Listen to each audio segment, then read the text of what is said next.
that, you know. So you don't even need to introduce yourself. Not really. No, I mean, really. to be honest, I the just way wanted to if hear it was you to make be yourself. edited, like you see how it's got you two on the screen now. Yeah. It will just pan over and I'll put like founder Medina London. Ah. Yeah, like you wouldn't even have to Eco-fresh. say that. That's what I'm saying. You don't have to say it. And then it'll have your socials on there so then people can go and follow you. If they, like I said, if you get over 100 views, That's it's good. coming off and then that's that. No, I But hear that. until then, No, I hear that. All right, cool. Then let's start. All right, cool. So, yeah, man. in your journey from when you started your business, like, Mm. Yeah. what are the? Let's just be real. What are the L's that you've taken? Well, I'm still taking L's now, to be honest. What's your worst L's? Like for this with you, and I can tell you mine as well. Like, I mean, for me, I think I've taken things for granted, innit? Because obviously, like, the people that I work for, and just in terms of watching other people do business, you think, oh boy, it's gonna be easy. So you sit there and you think, I don't have to worry about this. I can manage my finances by doing this. I can just pay myself this little bit here, or I can take money here and this, and it doesn't work like that. So for me, my biggest L has always been financial. Like, financial, and I think, like, trusting people. Sometimes you think, okay, cool, I want to put somebody on. And sometimes people aren't always ready to be put on. So, like, you can go and give somebody that you know some work, thinking that they're going to go and do the job the way you would do it. But not everybody thinks along the same sort of wavelength as you. So because they don't think like you, they're not going to do it the way that you would do it. And then that can cause you issues. No, I hear that. What about you? Man, I'd say...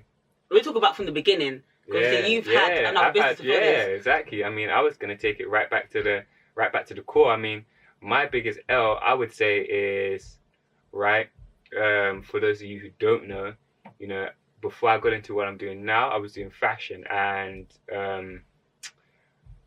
you know, I went through the Princess Trust, and I did this whole 12-month program to end up with like a lump sum of money, more than what I actually anticipated for. And it was like, right, cool, I've got this money now.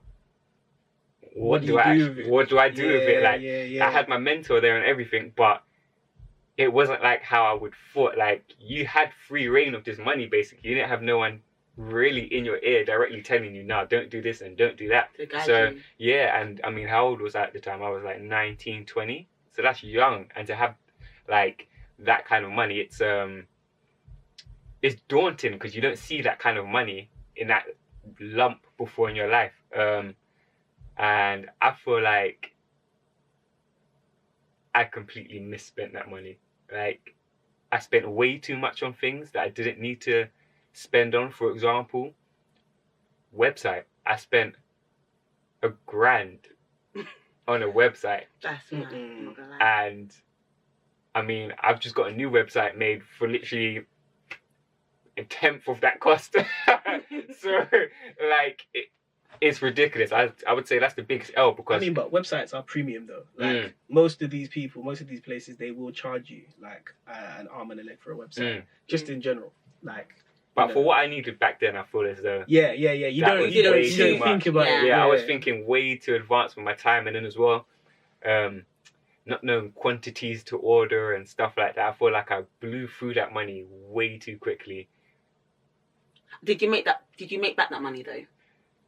I did, but over a period of time. It wasn't like it just came back to me instantly. Yeah. It was coming in stages. You might get this chunk in 3 months. It might take you 6 months to make this amount. Did you make profit on top of the loan that you... Yeah, before I stopped trading and stuff, like, I paid off everything and had made profit back. But it was just then the next problem was, right, because it was coming in bits and bobs, it was coming in little bits and pieces, it's not like I had a bulk sum to put down for more stock. So you're then back to square one of not having the kind of capital you need to actually get your feet off the ground. Yeah. So that was definitely Money my management. biggest... Yeah. But then, I mean, at them times there, you're young, innit? Exactly. So you're not 19, 20. You're not necessarily thinking about managing your finances like that. True. Like, especially since you got a whole heap of money. Like, I remember back, like, in uni days, like, I never thought about, like, running a business back then. Like, I wouldn't have thought about it like that. When I got money, it was, okay, cool. How much do I need to eat to live? and then the rest is on alcohol and raving. Yeah. Like that was how I spent my money, and it's stupid, but like that's that was the life back then. True. Yeah. How about you? What would you say is the biggest L you've taken, or some of the L's that you've taken? Well, I would say not really vetting my suppliers. Okay. And I think that's because obviously I'm in the fashion industry, and I think the key thing is to vet your suppliers, because you cannot start big, especially when you're just starting out. You cannot start big, and like some of these suppliers want you to order like thousands and thousands of like one design, because I do bags. The accessories part was good and everything, but my niche product is the bags. So so I didn't vet my suppliers properly, so I would get samples of 10 whatever, and then after that sample, obviously like you said, like you get sales here and there, but then they want you to spend over like £2,000 and get 200. Like I struggled to get 10, to sell 10, so why am I gonna buy, do you know what I mean? So much stock in, have it in bulk. Do you know what I mean? So I'm literally like, I'm trying to find suppliers that will allow me to order what I can afford and the quantities that I can manage until I get to a certain stage where I can handle these orders. And I know for a fact that there are suppliers out there. It's just I have to find them, because every single fashion industry, especially, I think it was Trapstar actually, I think they could afford a certain amount and went to like a printing factory or whatever, and then they literally tried to like negotiate and bargain, and they accepted their multiple quantity order or something like that. And for a while, and then that's how they blew. So you have to always start small. You cannot go big. Like I want to do all these different things to make my page look good, but then it's just like I'm funding it myself. So I didn't take it alone. So every time I work, I will save money, and I put it aside and invest. So I'm literally gambling with my own money and stuff like that. So, and like the whole like trying to find money to invest into more products is kind of hard, because I'm literally doing it on a month-to-month basis or whatever, including I've still got to eat and I've still got to pay bills and whatever. But I'm just trying to think to myself, you know what, I'm trying to invest into my future.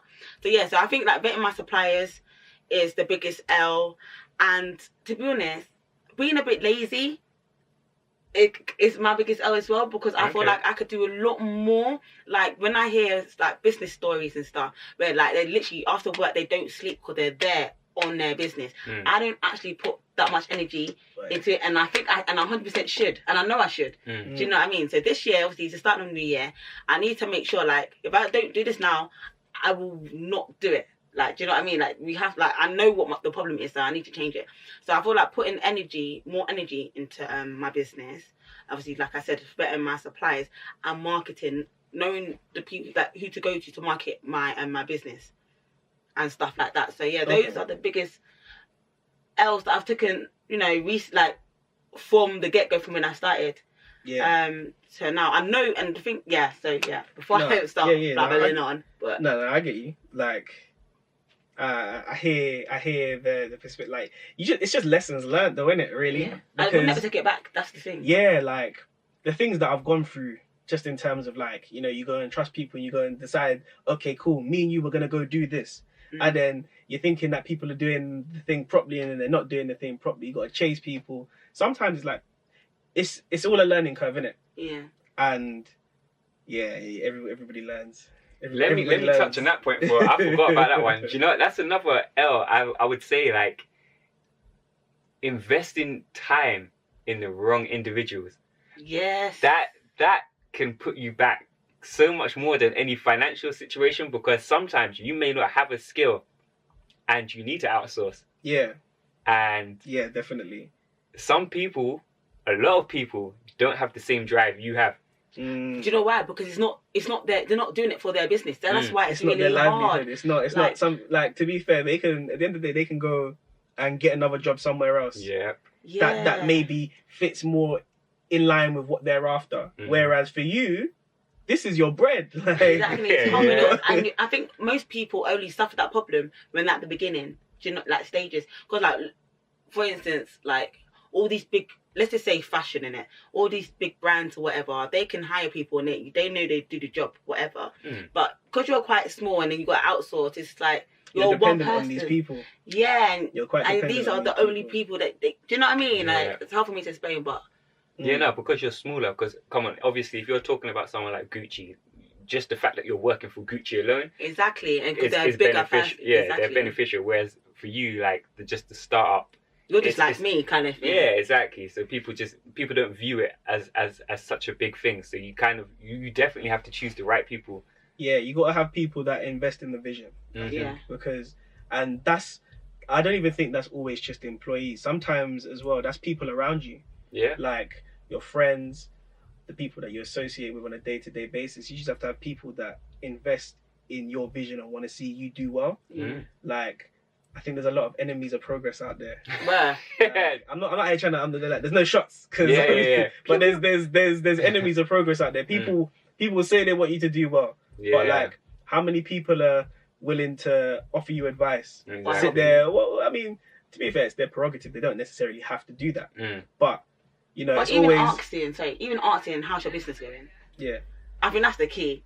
Like, there's only a few people out there that will actually ask me, how's your business going? Like you guys, and like my other friends. Like I've got a lot of friends, and there's and even like the people that don't know me, or they don't personally know me, but on Snapchat, if I post something, oh yeah, how's your business going? And it's always like the people that you don't really know that have more, like, they'll push you more kind of thing. They're more willing to ask you how's your business going, and hope everything's fine with your business. Let me promote. And I realised that a lot of no shots fired, but sometimes people just don't want to see you win if they're not at that stage. Facts. Yeah. Nah, but then at the same time, some people just aren't ready. Like, I mean, I've had friends that I've been telling. I've got this one friend, and he runs like a particular type of business. I'm not going to go into too much detail in it, but because they're listening to this. He runs eco-fresh. No. But he runs a particular type of business, and I've offered him, like, I've given him some like advice. I've said, oh yeah, you should do this, you should do this, you should do this.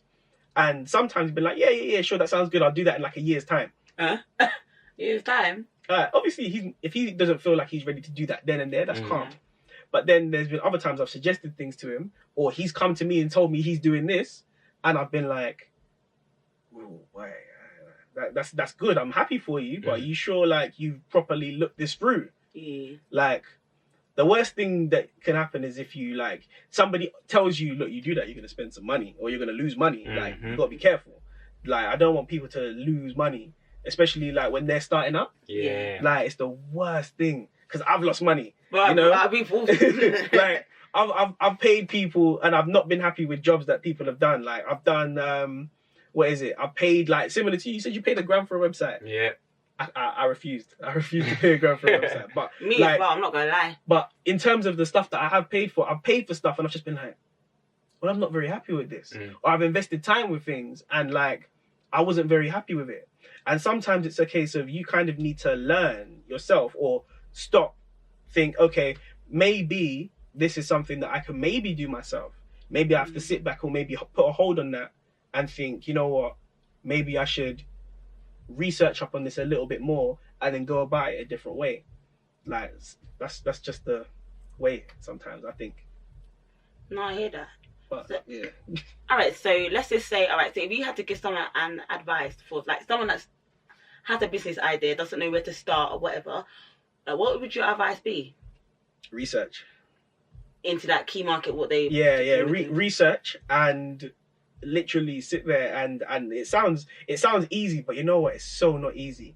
Like, set goals and be very clear and have a lot of clarity. Goals are the one. Having even dumb stuff like putting sticky labels, which I've literally started. I bought my board, put sticky labels Vision on board. my putting that when I'm at my computer, when I'm about to turn Netflix, I'm looking at the board, I'm thinking, damn, it's Tuesday, why have I not done that? And I go ahead and do it. Do you know what I mean? And so I say, setting goals is setting goals and being clear, having some clarity, because like I still get told, like, I've had a business, my business has been running for about 2 years? 2 years, almost 3 years now. And clarity, my first year sucked. I made a website, I said I'm going to be doing all these different things to help business. That's basically the line. I said, look, I'm going to help businesses. What? How are you going to help businesses? I don't know. You know, if they want admin, I'll do admin for them. If they want marketing, I'll do marketing for them. If they want, I don't know, event stuff, I'll find people. I'll bring them in because I wanted to make money. I was sitting there thinking, if I do that, that'll be easy. Yeah? And that's why I called it other business solutions, purposeful solutions for your business. And then I went, okay, cool. Website's done. I'm on like Gumtree, I'm on Facebook and all these different directories and stuff. Why has nobody called my phone? Why has nobody called my phone yet? Like, where's the money coming from? I'm speaking to people I know, they're like, I do, but I don't. And then when somebody did say, oh yeah, maybe I need something like that, can you hook me up? Okay, cool. I'm then calling people that I know thinking that they're going to be able to assist. Can't assist me. And it's because really and truly I wasn't very clear on like what my business actually did. Yeah. Yeah? Like, it didn't have a very clear structure.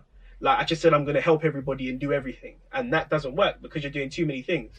Especially for one person. Exactly. A jack of all trades is a master of none. So I can't do everything.